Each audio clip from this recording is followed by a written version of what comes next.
자, 이번에는 사회문화 1 한번 해보겠습니다. 사회문화 1이 어렵지는 않은 제시문이에요. 좀 어렵지 않은 제시문인데 좀 생각해보면 얘가 좀 그 문제로는 어렵게 날 수도 있겠죠. 왜냐면 이게 사례를 들기가 되게 쉬운 그런 제시문이기 때문에 내신을 하는 학생들은 조금 주의해서 보시는 게 좋지 않을까 이렇게 생각이 듭니다. 자, 첫 번째 문단부터 한번 정리해 볼게요.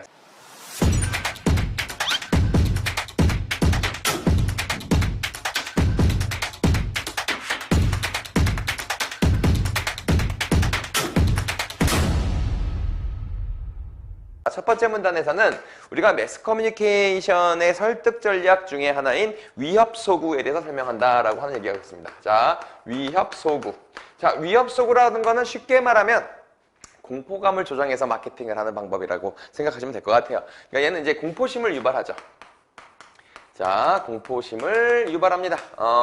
자, 쉽게 말하면 자, 이제 뭐 담배 뭐 흡연, 흡연 같은 거 할 때 흡연하면 죽어요? 뭐 이런 얘기하면 있잖아요. 그쵸? 이런 얘기는 어때요? 좀 무섭잖아요. 그치? 흡연하면 뭐 어떻게 돼서 뭐 죽게 됩니다. 그래서 금연하십시오. 이렇게 얘기하는 거예요. 그래서 얘가 공포심을 유발하고 이걸 통해서 이제 뭘 유발하는 거냐면 태도 변화를 유발하는 거죠. 태도의 변화를 유발하는 것이다. 이렇게 보시면 되겠네요.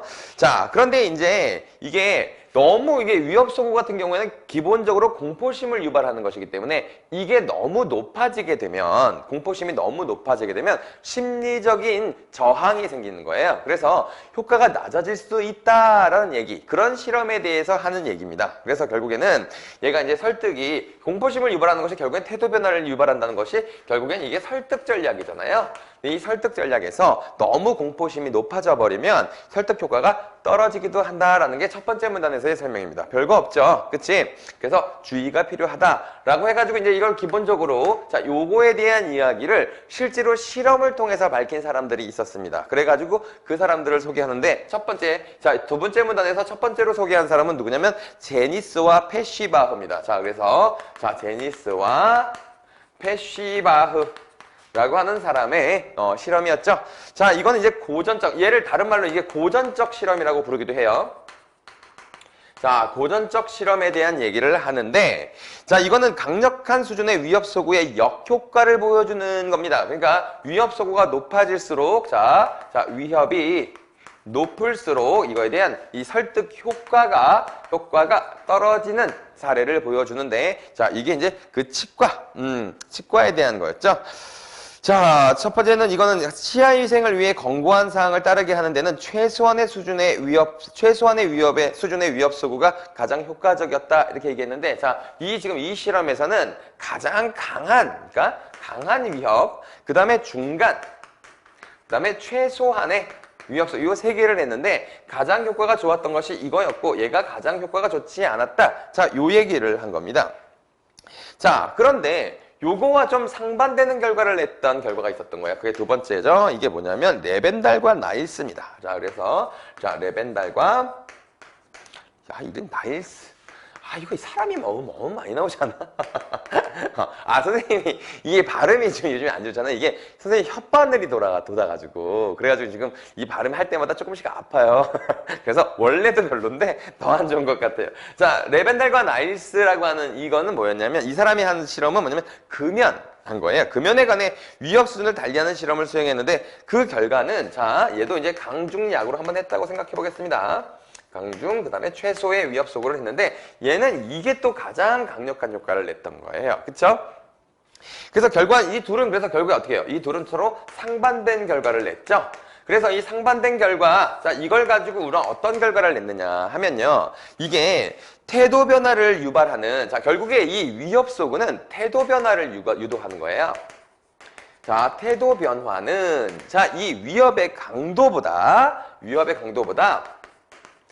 이 위협의 강도보다 뭐가 더 중요한 요인이었냐 하면, 자, 이건 이제 그 설득력, 그러니까 권고가 얼마나 설득력을 지니는가라고 해서, 자, 권고의 설득력이 더 중요한 것 아니었는가라고 하는 결론이 나왔다라고 해서, 결국엔 즉, 자, 이거 두 번째 문단의 맨 마지막입니다. 즉, 치아 위생을 위한 권고사항인 양치질은 수용자들에게 충치를 예방하는 최선의 방법으로 받아들여지지는 않았지만 금연은 폐암을 예방하는 최선의 방법으로 받아들여진 것이다 라고 했어요. 그래서 이거는 지금 위협의 강도보다 이 메시지를 수신하는 수신자가 이것이 실제로 설득력이 있는 방식인가 라고 하는 것을 판단할 때 위협의 강도가 큰 영향을 미친 것이 아니라 권고의 설득력이 더 큰 영향을 미쳤다라는 결론을 여기서는 이 문단에서 낸 거야. 그러니까 얘네들의 결과가 아니라 이 글을 쓴 사람이 이런 결과를 낸 거예요. 그렇죠?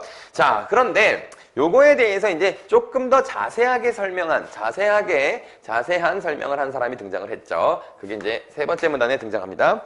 자, 세 번째 문단에서 첫 번째로 설명하고 있는 거, 여기는 제니스 있잖아요. 요 제니스. 자, 제니스가 이 그래프를 하나 그렸어요. 자, 상이한 결과를 보이는 연구들을 참고하여 최초의 연구 결과를 수정본하여 곡선이론이라는 하나의 모델을 만들었다. 그래서 이 사람이 곡선이론을 만든 거야. 자, 곡선이론이라고 하는 건, 자, 쉽게 말하면 이거죠. 자, 이렇게 생겨가지고 이게 위협 수준이에요. 위협 수준이고 이건 태도 변화일 겁니다. 그래서 태도 변화. 자, 태도의 변화가 나타나는데 이게 위협이 이렇게 생겼죠? 그치? 그러니까 너무 작거나 위협이 너무 좀 약하거나 혹은 너무 강하게 되면 태도 변화가 이 정도로 나타나는데 중간 수준에서 가장 큰 태도 변화가 나타났다라고 하는 제니스가 이제 원래의 거는 위협이 최소일 때 효과가 좋았다라고 하는 거였는데 그걸 수정 보완해서 이렇게 결과를 바꾼 거죠? 그쵸? 근데 제니스의 이 곡선 이론에 더해서 이걸 아주 구체적으로 만든 사람이 있었어요. 그게 뭐냐면 로저스입니다. 자, 로저스라고 하는 사람이 자, 방어 동기 이론이라고 하는 걸 설명했어요. 자, 이건 뭐냐면 방어 동기 이론입니다. 자, 방어 동기 이론은 쉽게 말하면 이게 위협 소구의 구성 묘사와 그걸 받아들이는 그 수신자들의 인지적인 평가, 그러니까 생각을 하는 거죠. 인지적으로 받아들이는 정도. 그걸로 이제 태도 변화를 일으키는 거. 이렇게 세 단계로 나눈 거예요. 그렇죠? 자, 이게 좀 자리가 좀 좁네요. 그렇죠? 자, 그래도 한번 해보겠습니다. 자, 첫 번째는 위협 소구의 구성입니다. 구성이, 자, 이건 위협 소구, 이제 이건 발신자가 발신하는 거잖아요. 그럼 이걸 수신하는 사람이 인지적 평가를 해요. 제가 이건 메시지를 그러니까 발신자죠. 자, 발신하는 사람이 이렇게 발신을 하면 인지적인 평가가 이제 수신자가 인지적 평가를 어떻게 하고 이걸 가지고 이제 이 태도의 변화, 그러니까 태도 변화가 발생을 하는데 위협 소구의 구성이 세 가지로 되어 있습니다. 첫 번째는 유해성이죠. 이것이 얼마나 몸에 좋지 않은가. 자, 예를 들면 금연으로 보면 그러니까 흡연이라고 치면 흡연이 굉장히 강한 유해성을 가지고 있다라고 하는 거예요. 이건 위협이죠. 그렇죠? 그러면 이걸 인지적으로 평가해야 되는데 뭐라 평가하냐? 이걸 심각성이 이거 굉장히 심각한 것이구나 라고 받아들인다는 것이죠. 자, 두 번째는 이제 발생 가능성입니다. 간당간당하네요. 그렇죠? 자, 발생 가능성. 그러면 이게 만약에 그 흡연의 위험성을 그래서 심각함을 받아들여. 근데 발생 가능성에서 평가가 안 될 수도 있어. 왜냐면 난 담배 안 피는 사람인 거야. 내 주변엔 담배 피는 사람이 없는 거야. 그러면 이 발생 가능성이 굉장히 낮겠죠. 그래서 이거는 노출 예상입니다. 위험에 대한 노출을 예상하는 건데, 자, 만약에 내가 담배를 많이 피는 사람인 경우에는 이 발생 가능성을 높이 보겠지만, 그러면 이제 태도 변화도 더 나타날 가능성이 크겠죠. 근데 난 담배 안 펴. 그리고 내 주변에도 피는 사람이 없어. 그러면 이제 태도 변화를 일으킬 요인이 별로 없어지는 거잖아요. 그래서 이게 노출을 예상하는 겁니다. 자, 마지막이 효율성이에요. 보이시죠? 그리고 이거 글이 나와 있잖아. 그렇죠? 이거 효율성. 그러니까 이거는 뭐냐면 권고하는 방법의 효율성이야. 그래서 이렇게 얘기하는 거지. 담배가 굉장히 몸에 안 좋습니다. 그러니까 여러분 전자담배로 바꾸세요. 이런 거야. 그러면 이게 효율성이 조금 떨어지잖아요. 그렇죠? 지금 담배 피시는 분 있으신가요? 자, 이 권고하는 방법이 효율적인지를 평가하는 거야. 그러면 수신자는 뭐라고 받아들이냐면 이게 이제 믿음이 생기는 거죠. 믿음이 생기는 거야. 그래서 이제 전자담배로 바꾸십시오. 그리고 알고 봤더니 그 사람이 전자담배를 파는 사람이야. 그러면 약간 뭐야? 라고 하면서 이게 믿음이 없을 수 있잖아요. 그치? 그래서 얘들을 다 종합화하면은 우리가 뭘 발생시키냐면 이게 이제 방어동기라는 게 만들어져요. 자, 이거 다 선생님 글씨 너무 못 쓰고 있으니까 그 제시문에 이 표를 보세요. 자, 이 방어 동기라는 게 발생하게 되면 야, 이거 큰일 나겠는데. 자, 저 방법이 좋다고 하네. 자, 이거 되게 위험한 거래. 근데 나도 지금 담배를 피고 있어. 근데 저 방법이 되게 효율적이겠는걸? 이렇게 종합적으로 판단이 되면 방어 동기라는 것이 만들어지고 그것이 태도 변화를 유도한다는 거지. 변화까지 일으킨다. 자, 이런 식으로 되는 거죠. 자, 이게 지금 학자들이 많이 나와서 그런데 나는 근데 좀 신기한 게 지금 이거 쓰고 보니까 나는 이쪽을 늘 여유롭게 써. 그리고 저기 몰려가지고 막 이렇게 쓰잖아요. 그치? 굉장히 비효율적이다. 자, 여튼 그렇게 얘기하면 이 사실은 이제 이 로저스가 방어동기 이론을 되게 좀 잘 설명을 했네요. 그렇죠? 그래서 이 인지적 평가 과정을 통해 형성된 이 방어 동기가 태도 변화를 일으키는 것인데, 이제 태도 변화를 일으킬 때, 그러니까 얘네들이 다 이 구성 요소라는 거야. 그러니까 쉽게 말하면 얘네가 강하냐 약하냐 요 정도로만 했잖아요. 그치? 그런데 이제 요게 사실은 좀 뜯어보면 이런 것들이 다 적용이 된다라고 하는 게 로저스의 이론이었던 거지. 그래서 묘사된 사건의 유해성의 크기에 대한 심각성에 동의하지 않거나 실제로 일어날 것 같다고 생각하지 않는 경우 또는 권고된 행동이 적합하다고 생각되지 않는다면 태도 변화는 일어나지 않을 것이다 라고 해서 이 위협 소구의 구성을 굉장히 자세하게 설명을 한 거죠. 그래서 얘가 이제 예를 들면 1번, 2번, 3번이니까 위협 소구를 그냥 위협이다라고 하면 보지 말고 요 세 가지로 구성된 것이다 라고 해서 조금 더 디테일하게 나눈 사람이 바로 로저스인 거예요. 그쵸? 자, 그러면 이제 다음 문단으로 가볼게요. 자, 여유롭게 썼던 부분을 지금 줄여봅시다. 자, 첫 번째 문단. 자, 이게 지금 세 번째 문단이었고, 이제 네 번째 문단으로 가볼게요. 네 번째 문단이랑 다섯째 문단은 사실 되게 간단하죠. 자, 네 번째 문단에서는 위협 소구와 관련해서 고려해야 할 사항이 손실 차원이냐, 혹은 이득 차원이냐, 자, 이득의 차원이냐. 자, 요거를 구분하는 겁니다. 자, 예를 들면 이런 거예요. 담배를 계속 피면 여러분들이 빨리 죽습니다. 자, 이거는 뭐야? 빨리 죽는다는 것이 손실이에요, 이득이에요? 그거는 손실이죠. 그치? 근데 담배를 끊으면 여러분들이 훨씬 더 건강한 생활을 할 수 있습니다는 뭐예요? 자, 이득이죠. 그렇죠? 그 두 개 중에 무엇이 더 효과적인지를 사안마다 달리 적용해야 된다는 얘기를 하고 있는 거예요.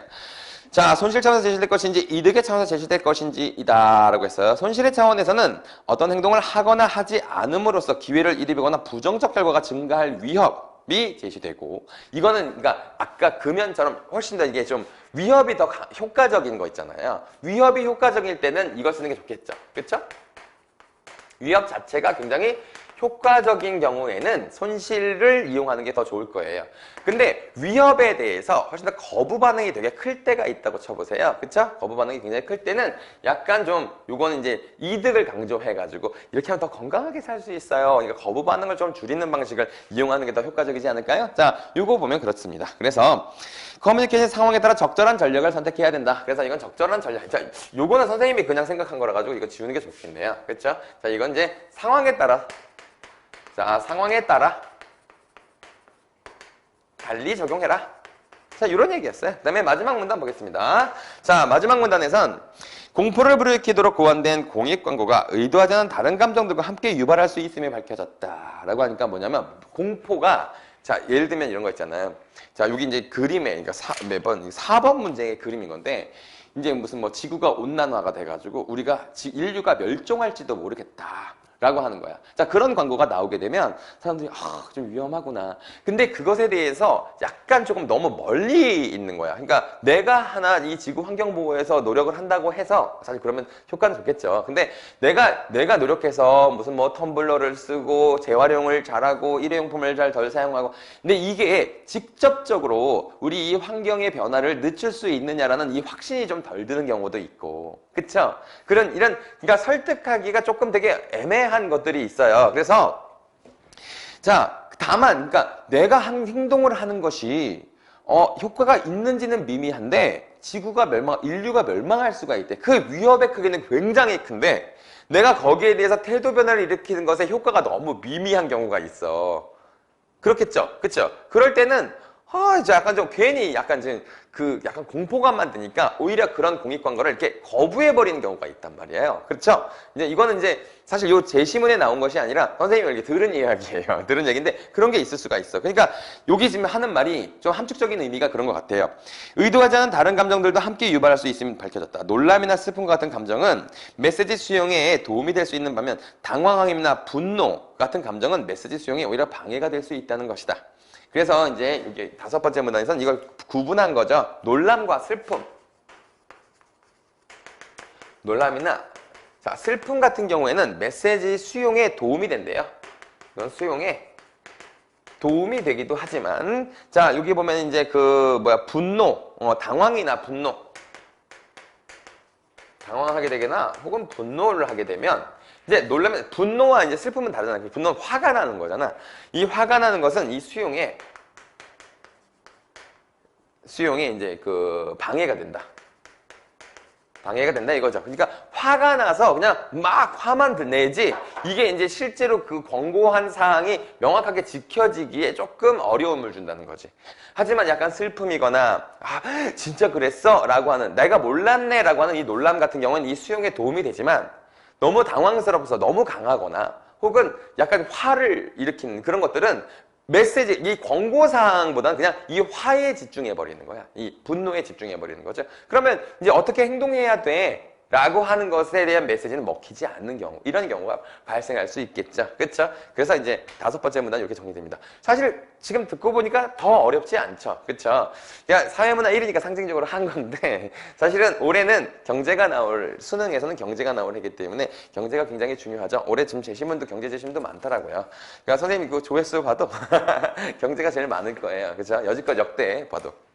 그래서 올해 같이 한번 잘해봅시다. 자, 그럼 문제로 한번 들어갈게요.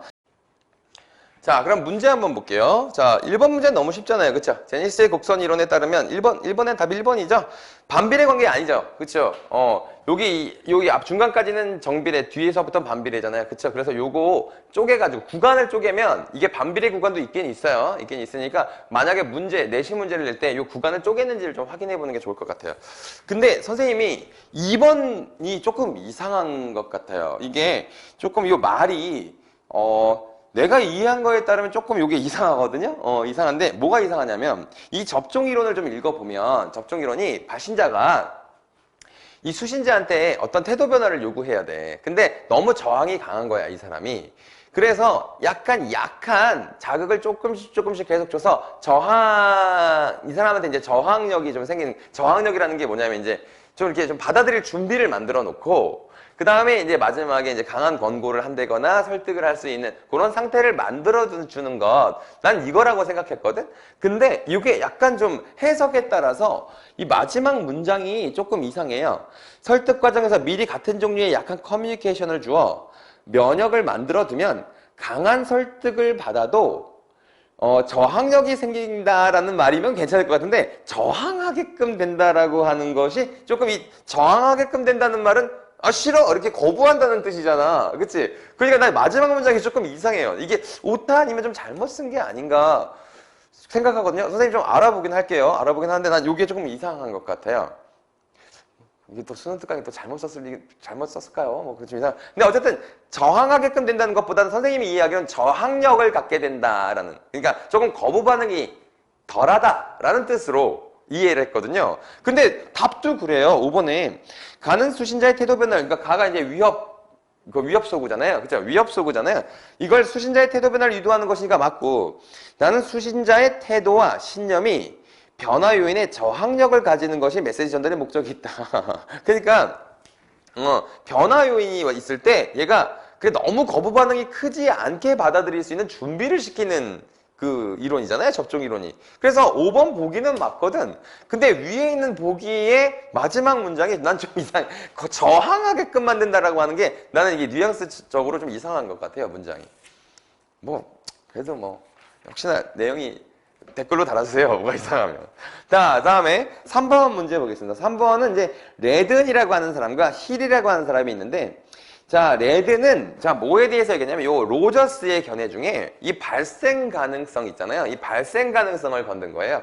그러니까, 청소년들이 너 에이즈 걸리면 죽어. 그러면 이 죽음은 너무 멀리 있는 것처럼 느껴져서 설득이 잘 안 되더라는 거지. 그치? 그러니까 위협을 하긴 하는데, 이게 손실에 대해서 손실로 위협을 하긴 하는데, 위협을 그냥 친구 관계, 무슨 뭐 피해부, 이렇게 자기들이 좀 와닿는 거, 그걸로 하는 것이 효과적이었다라고 하는 결과. 그러니까 이건 로저스의 이 견해를 뒷받침하는 것 같아요. 그 다음에 힐 같은 경우에는 요 제니스의 곡선 이론, 그러니까 중간 수준의 위협 소구가 가장 효과적이었다. 라는 겁니다. 그래서 힐은 최선의 수준 위협 소구는 에이즈의 유해성이나 발생관을 제대로 전달하지 못하며 강력한 수준의 위협 소구는 개인이 기존에 갖고 있는 에이즈에 대한 두려움과 결합될 때 지나치게 위협적인 것으로 나타난다고 봤어. 그래서 가운데 정도가 좋다라고 얘기를 했어요. 자, 그래서 답은 1번인데요. 이제 1번은, 자, 레든과 힐은 모두 이득의 차원에서 설득했다. 아니죠. 손실이잖아요. 그치? 죽는다. 혹은 뭐 피부병이 걸린다. 뭐 이런 것들 다 손실이잖아요. 그쵸? 그래서 이거는, 어쨌든 손실에 관련된 거. 이거는 좀 쉽잖아요. 그쵸? 근데 3번 보기를 한번 봐보세요. 로저스는 힐의 연구에서 최소한의 수준의 위협 소구는 그 구성 요소가 인지적 평가 과정에서 방어 동기를 유발하지 않은 것이라고 판단했다. 자, 방어 동기가 발생해야 태도 변화를 일으키잖아요. 그치? 근데 최소, 그러니까 너무 약하면, 위협이 약하면 방어 동기가 안 만들어져서 태도 변화를 일으키지 못한다라는 얘기잖아. 너무 강해도 그렇고 너무 적어도 그렇고 중간 부분이 가장 방어 동기가 크다라고 하는 건데, 내가 이 얘기를 왜 하느냐? 자, 요런 문제를 내놓고선 요 말을 다 이용해가지고 보기를 되게 다채롭게 만들 수 있잖아요. 그쵸? 다채롭게 만들 수 있어요. 이 두 가지가 다 들어가 있기 때문에. 그래서 요 3번에 있는 보기는 좀 잘 봐두는 게 좋겠다. 이런 얘기고요. 4번은요. 가나다 그림을 하나씩 설명해보면 가는 위협 소구가 전혀 없죠. 그러니까 건전지 분리배출해라 라고 하는 거니까 위협 소구가 없어요. 어떻게 된다 이게 없잖아요. 그치? 나 같은 경우에는 자, 빙산이 사라지면 지구의 미래도 사라집니다. 지구 멸망한다라고 하는 손실을 강조한, 그쵸? 위협 소구죠. 나 같은 경우엔 다회용 컵을 사용할 때마다 사라지는 나무의 수가 줄어듭니다 라고 하는 건 약간 이득을 강조했는데, 이것도 이제 어떻게 보면은 이제 좀 이득을 강조한 그런 거라고 볼 수 있겠어요. 답이 그래서 5번이죠. 나와 비교할 때 가다는 최소한의 수준의 위협을 사용한 것이라고 볼 수 있겠군라고 했는데, 가가 위협 소구가 아니죠. 아예 위협이 없잖아요. 그쵸?